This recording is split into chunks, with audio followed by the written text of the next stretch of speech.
Judas Priest, Living After Midnight.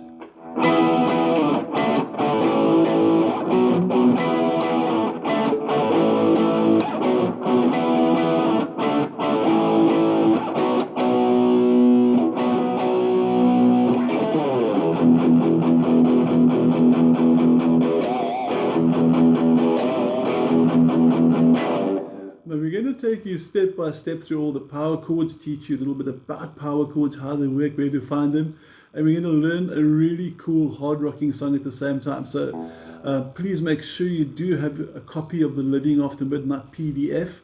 If you need a copy, just drop me a WhatsApp. I'll be happy to send it to you. And then once you got it open, come back to the video and let's take you step by step through all the power chords. You're going to start quite high up the fretboard. You're looking at your first finger at fret number 7, your pinky at fret number 9 on the 4th string. You may use the ring finger too if you want to. So you can use fingers 1 and 3 like this, or 1 and pinky like that. I like the pinky, but a lot of guitarists prefer the 3rd finger. So you got a bit of choice there.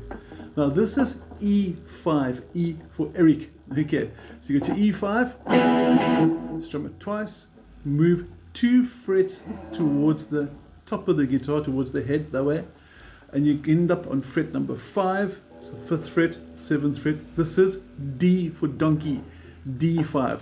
So if I put the first 2 chords together, I'm going to have this. And then the following chord, the A5, you simply move this 1 string upwards. So it's a really easy transition for the A5. Now please don't just learn I am going from fret 7 to fret 5 and up a string. Make sure you remember that this is E, this is D. Get to know those names. This is A. And then when you get to the B, you simply move 2 up towards the body again, so coming back down that way. That's the B5. And those are the first 4 chords under the introduction of Living After Midnight. Each of the chords are strummed twice, but the timing is quite important. Listen for the timing. So you're counting 1 and 2 and 3 and 4 and 1 and 2 and 3 and 4 and. So for the first 2 strums, 1 and 2 are your strums. So if I sit and bring my picking hand into it, you'll notice on the beat of 1 and 2, that's when I strum. First beat, second beat. Now when I go down to the D, you can see my hand moving towards the top of the guitar. That's on the off beat. So you've done your 1 and 2, and then you're going to go 3 and 4 and. So those are on the ands. So slow motion, 1 and 2 and 3 and 4 and. So downbeat, offbeat. And then when you go the A to the B, downbeat first, 1 and 2 and 3, and then you go offbeat, and 4 and then you have your combination like this: 1 and 2 and 3 and 4 and 1 and 2 and 3 and 4 and 1 and 2 and 3 and 4 and. Go through 3 times. Stay on D, and then you repeat the whole thing. And if you do sing along, you'd actually find it matches the words living after midnight. Okay, I can't sing like Rob Halford, I'm not going to try, but that in essence, the rhythm of the vocal and the chords for the intro, the chorus, are the same. Now for the verse, you'll see E5 again, but now the E5 is going to move to the open position, so we'll take you down there quickly. And for the open E5, you've got your first finger on the 5th string, 2nd fret, but you must strum this open 6th string along with it, because this top string is your E string. So this is the 2nd position for your E power chord, and it should sound like this. Now just quickly, if you found that your power chords are a bit noisy, for the original power chords here, you're only strumming 2 strings, the 2 that your fingers are on, same as that. So please make sure you're not strumming wildly. Please make sure you're not strumming something like this. This will be bad strumming. It's very noisy. It's a much more contained strum, much more accurate, much more smaller controlled strum. Okay, now back to the top of the guitar again. So you're looking at that E. You're going to have 2 bars and then a cool little offbeat, which is going to go 1 and 2 and 3 and 4 and 1 and 2 and 3 and 4. Now your accents there and your timing is quite crucial. We're looking at now verse 1. We get to the part and he sings loaded, loaded. So as he sings the word load, he's on the G. G is at fret 3 and 5, top string, 5th string. That's your G chord. And you could also use a pinch harmonic like 1 and 2 and 3 and 4. So a bit of a sounds pretty cool as well. So you can put the single note. I actually like putting the single note instead of the full chord, but it should be the full power chord as well. Okay, so let's take you through the whole verse. I want you to play along with me.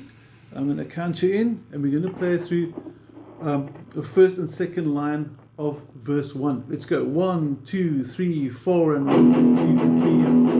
1 and 2 and 3 and 4.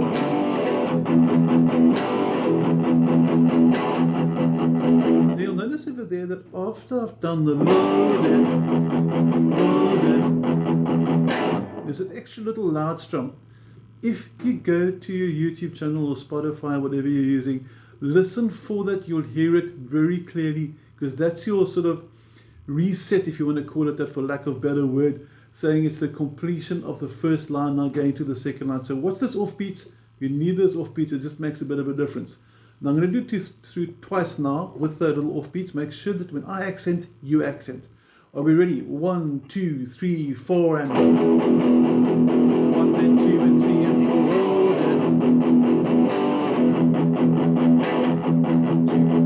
1 and 2 and 3 and 4. After that, the last line, I come alive in a neon light. That's your G. We've done G already.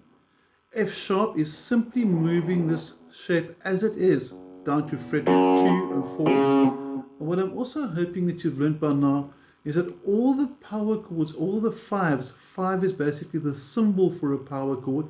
Whenever you see 5, it's that shape. No matter where you play it, it's that shape. So the cool thing with a power chord is only one real shape, but it gets played in different places. Like we're on the G now for the third line of the first verse, goes to F sharp, drops down to B over here now, and then to D at fret 5 just before it resumes the chorus.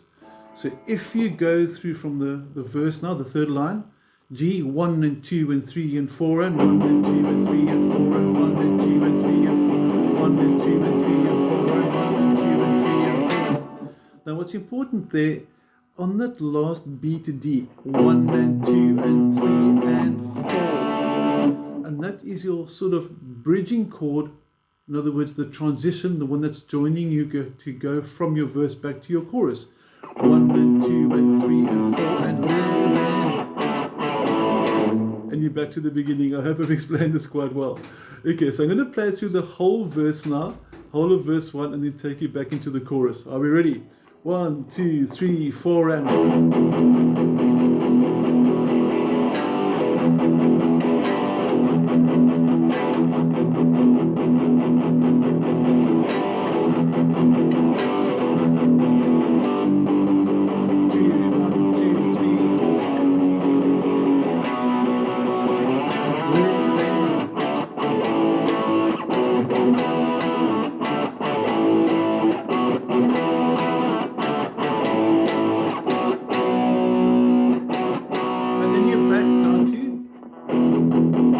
to the verse again. That's the basic part for breaking the law, for Living After Midnight. Okay, Breaking the Law, another favorite, same band. I keep thinking of that song, it's so cool. But we're looking at Living After Midnight now, and we're looking at the bridge, which is going to go. Now that's actually quite a lackadal technique. Watch my middle finger there, don't take this personally. Okay, I'm going to zoom in a bit more closer to him over here now, and you'll notice over here what I'm doing, I've got my first finger flat from the 4th string down. So I'm playing those 3 strings. I'm playing strings 4, 3, and 2. And then middle finger number 2 goes onto fret number 3, and it goes. So it's 2 strums with it on. And then the 3rd strum you come off. So it's. And then you're going to go after that. Okay, so it's on, off, on, off. And if I show you my picking hand combined with this now, you'll be able to see the strumming along with us, and you can watch the movement of that finger number 2 there. So watch this movement, watch the strumming, and here we go. 1, 2, 3, 4, and simple as that.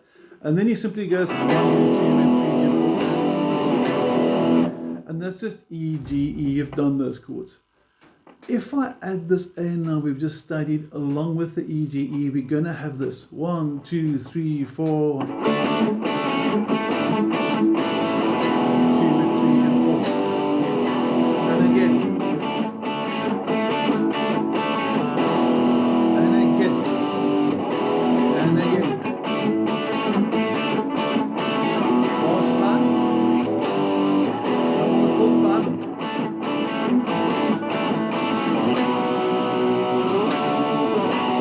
And those last 3 chords are just B5 from fret number 2 all the way up to fret number 5 and back to number 2, and that will give me my B, D and B5.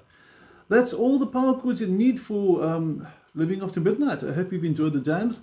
I am going to tackle the solo for it sometime soon as well, because it's got such a cool melodic solo. And very important, please listen to the song. It helps us get to know the little sort of the accents, the drum beats, the arrangement, the speed, all those little subtle things as well. Any questions? You've got my details. Hope you have an awesome day. Cheers.